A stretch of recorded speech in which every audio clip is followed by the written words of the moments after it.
A paz do Senhor Jesus, seja muito bem-vindo ao Jovem Cristão, que Deus abençoe sua vida, família, casa e ministério. Seja muito bem-vindo a mais um devocional diário.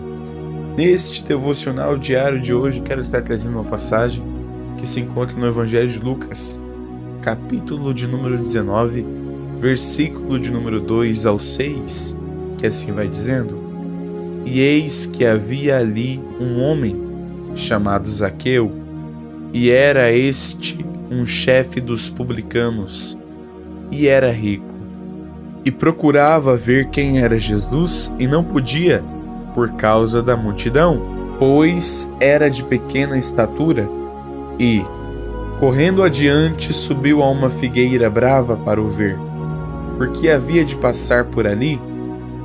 E, quando Jesus chegou àquele lugar, olhando para cima, viu-o e disse-lhe: Zaqueu, desce depressa, porque hoje me convém pousar em tua casa. E, apressando-se, desceu e recebeu-o com júbilo. Meus queridos irmãos e ouvintes, estamos diante de uma passagem muito conhecida, lida e pregada. Jesus, tendo entrado em Jericó, ia passando, e eis que havia ali um homem cujo nome fora Zaqueu. Ele era chefe dos publicanos e também era um homem rico. Zaqueu procurava ver quem era Jesus. Talvez já havia ouvido falar sobre ele. Entretanto, Zaqueu não conseguia ver Jesus por causa da multidão, pois era de pequena estatura. E correndo adiante, subiu a uma figueira brava para o ver, porque havia de passar por ali.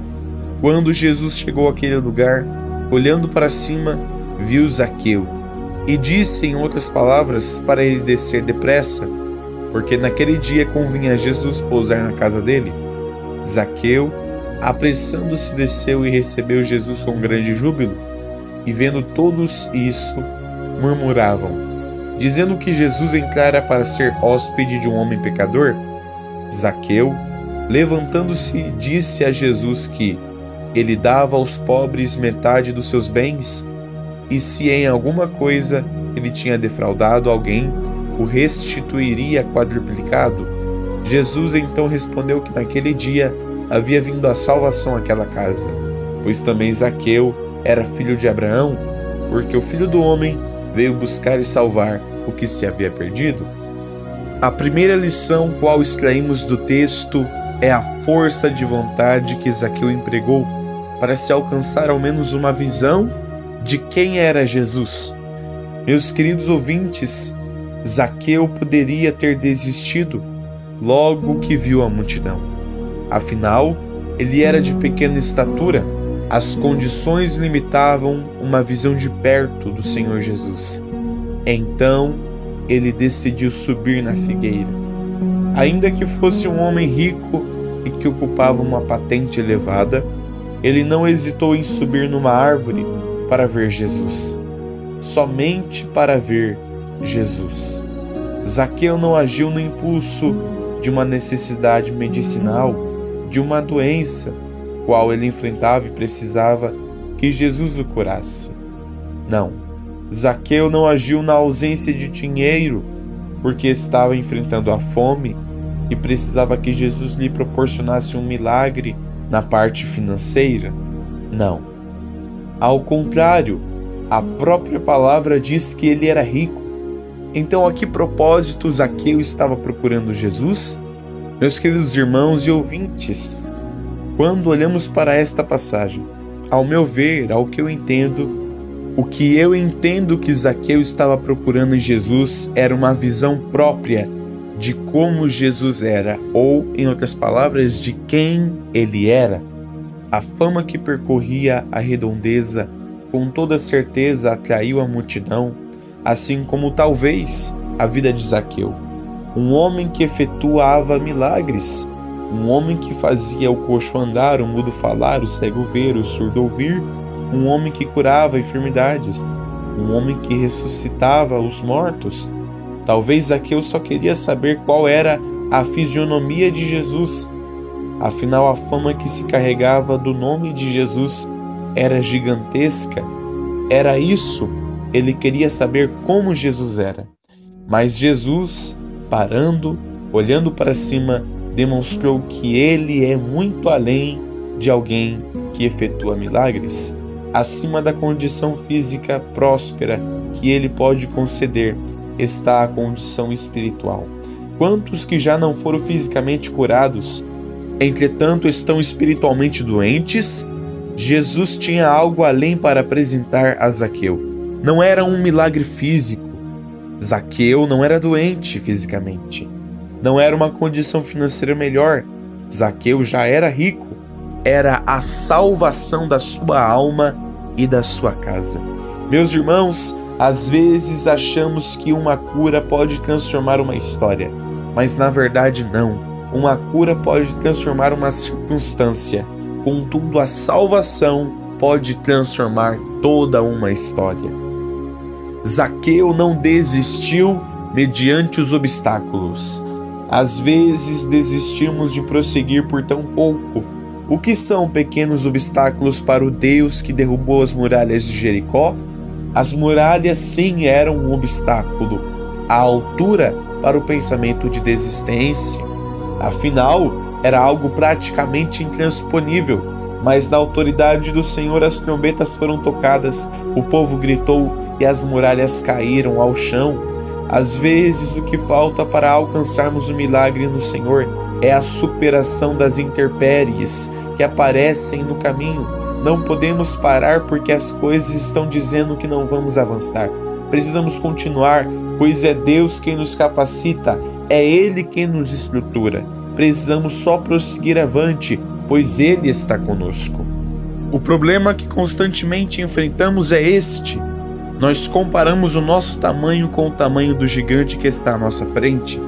E por isso achamos que não iremos jamais transpor, porque o nosso tamanho é desproporcionalmente menor do que o tamanho do gigante. Mas eu te dou uma direção na autoridade do Espírito.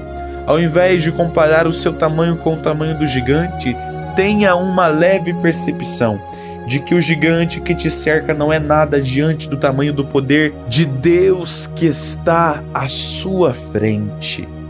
Quando nós fixamos o nosso olhar em Jesus, nós inevitavelmente passamos a perceber que o problema que antes nos causava medo e angústia diante do Senhor não é nada. A doença, meu querido, diante do Senhor não é nada. Este problema que possa estar tirando as suas noites de sono diante do Senhor não é nada. Nós não podemos nos limitar pelo tamanho da multidão que cerca Jesus. Precisamos fazer algo, pois nós ansiamos que Ele olhe para nós. Nós precisamos, como Zaqueu, subir numa árvore para ver Jesus, como a mulher do fluxo de sangue se humilhar e enfrentar a multidão para tocar na orla da veste de Jesus, como o cego Bartimeu gritar pelo nome do Senhor Jesus, pois nós precisamos e nós queremos que Ele nos veja, que Ele nos olhe, que Ele venha se voltar para nós. A escolha de enfrentar o nosso problema ou recuar mediante a Ele é nossa. Nós precisamos tomar uma atitude, mas não uma atitude de desistência, e sim uma atitude de fé. Não deixe o tamanho da multidão te causar medo ao ponto de você desistir de ver Jesus. Enfrente os problemas, procure uma saída. Nós precisamos avançar, precisamos prosseguir, precisamos subir na figueira, precisamos procurar de todas as maneiras olhar para Jesus. Não importa se uma multidão cerca Jesus, não importa se existe um muro à nossa frente, nós precisamos transpor as barreiras, precisamos vencer as limitações e olhar para Jesus. Ou como a mulher do fluxo de sangue, tocar na orla da veste de Jesus, ou como o cego Bartimeu, gritar pelo nome de Jesus, chamar a atenção de Jesus incessantemente, falando: Jesus, filho de Davi, tem misericórdia de mim. Nós precisamos ter uma atitude. O que falta muito no nosso meio, em minha geração, é uma atitude. Você não pode deixar a mordidão entrar na sua vida. Você não pode, o inimigo, barrar os sonhos que Deus tem em você com a desistência, com o sentimento de desistência. Não deixe isso acontecer. Avance, prossiga, procure um meio de se levantar em Deus, procure um meio de estar mais perto de Deus e você verá o que o Senhor fará em sua vida. Amém? Esta é a palavra que Deus tem depositado em meu coração. Deus abençoe a sua vida, família, casa e ministério. Se você não é inscrito, se inscreva neste canal, curta este vídeo, ative o sininho das notificações, compartilhe com mais alguma outra pessoa para que esta outra pessoa também seja abençoada por esta palavra e que Deus possa nos abençoar grandiosamente em nome do Senhor Jesus. Amém?